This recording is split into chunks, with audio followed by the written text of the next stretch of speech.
అవకాశం. ఢిల్లీ లిక్కర్ కేసులో జైలు పాలైన కేసీఆర్ కూతురు నేడో రేపో బెయిల్పై బయటకు వచ్చే ఛాన్స్. కేటీఆర్ను సీఎం చేయాలనే కలలు కన్న కేసీఆర్ అందుకు విరుద్ధంగా కవిత ముఖ్యమంత్రి అయ్యే అవకాశం.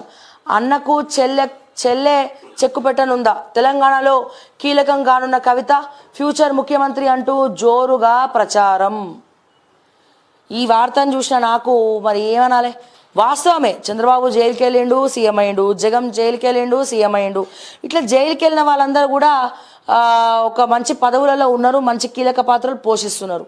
సో ఇట్లా కవిత మరి తెలంగాణ ఆడబిడ్డ, మహిళా నేతగా, మరి కేసీఆర్ కూతురుగా జైల్లో కూర్చుంది.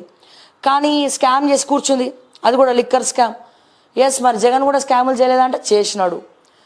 అయితే ఇక్కడ ఒకటి, ఫస్ట్ బీఆర్ఎస్ గ్రౌండ్లో సిద్ధంగా లేదు, బీఆర్ఎస్ క్యాడరే చక్కగా లేదు, బీఆర్ఎస్ స్ట్రాంగ్ అవ్వాల్సినటువంటి అవసరం ఉన్నది.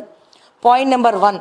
ఇక కవిత సీఎం అవుతుందా లేదా అంటే చేసిన పాపాలకైతే శిక్ష అనుభవించిందని చెప్పి చాలామంది మాట్లాడుతూ ఉన్నారు. అండ్ తన వల్ల మరి చాలామంది బాధపడుతున్నారా? కవిత జైలుకి వెళ్ళిందని చెప్పి బాధపడే వాళ్ళు ఉన్నారా? అండ్ కవిత అరెస్ట్ అనేది తెలంగాణలో ఒక సానుభూతి క్రియేట్ చేసిందా అంటే ఏమో చెప్పలేము, ఎవరికి కూడా తెలియదు ఆ విషయం. సో కానీ ఒకవేళ నక్కతొక్క తొక్కుంటే అదృష్టం కలిసి వస్తే సీఎం అవ్వచ్చేమో మరి కవిత. అది కూడా తను తప్పులు చేయడం అనేది అందరికీ సహజం, కానీ ఆ తప్పులు సరిదిద్దుకొని పశ్చాత్తాప పడితేనే అతను లేకపోతే వాళ్ళు ఒక గొప్ప మనుషులు అవుతారు. ఒకవేళ ఇప్పుడు కవిత నాకు తెలిసి ఇంకొన్ని రోజుల్లో బయటికి వచ్చేస్తుంది, ఎందుకంటే ఆర్ఎస్ఎస్తో డీల్ కుదిరింది నాకు తెలిసినంత వరకు. సో బెయిల్ కూడా రాబోతుంది. సో బీజేపీ కాదు నేను చెప్పేది, స్పెసిఫిక్గా ఆర్ఎస్ఎస్. సో కవిత బయటికి రాబోతుంది ఇంకొన్ని రోజుల్లో, మోస్ట్లీ 1 వీక్ పట్టచ్చు, లేకపోతే 2 వీక్స్ పట్టచ్చు. ఆరోగ్యం క్షీణించకపోయింది. వచ్చిన తర్వాత తను సరిగ్గా మంచి ఒక ప్రణాళికతోటి తనలో కొత్త మార్పు వచ్చి ఇంత సంపాదించిన, జైలు జీవితం కూడా అనుభవించిన, ఇంకా నా మిగతా జీవితం అంతా ప్రజల కోసమే అంకితం, ప్రజా సమస్యల కోసం కొట్లాడతా అని చెప్పి కవిత నిజంగా మారినట్టయితే, నిజంగా పశ్చాత్తాపడితే ఏమో చెప్పలేం, బహుశా తను ముఖ్యమంత్రి అయినా అవ్వచ్చు. బట్ అది కవిత గారి మీద డిపెండ్ అయి ఉంది, కవితక్క మీద డిపెండ్ అయి ఉంది.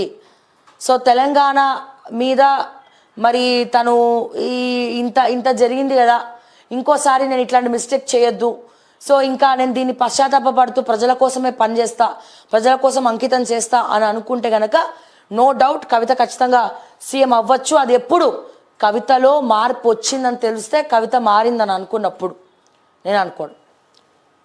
బట్ చూద్దాం, నిజంగా ఒక మహిళ ముఖ్యమంత్రి అయిందంటే అందరికి కూడా సంతోషమే. ఒక మహిళగా డెఫినెట్గా తప్పకుండా మరి తను ఒకవేళ సీఎం అయ్యే బాటలో ఉంది, తను అవ్వాలనుకున్న మారింది, ఒకవేళ కవిత మారింది, కవిత ప్రజల కోసం పనిచేయబోతుంది, కవిత పాదయాత్రలు చేపట్టబోతోంది, కవిత ముఖ్యమంత్రి అవ్వాలనుకుంటుంది, నిజంగా పశ్చాత్తాపడి కవిత ప్రజల కోసం పనిచేస్తే కనుక ఖచ్చితంగా నేను కూడా మద్దతు ఇస్తాను, ఖచ్చితంగా ఒక మహిళగా ఖచ్చితంగా సపోర్ట్ చేస్తా. కానీ అది కూడా ఎప్పుడు తనలో పశ్చాత్తాపం వచ్చినప్పుడు, తనలో మార్పు వచ్చినప్పుడు డెఫినెట్గా చేస్తాం.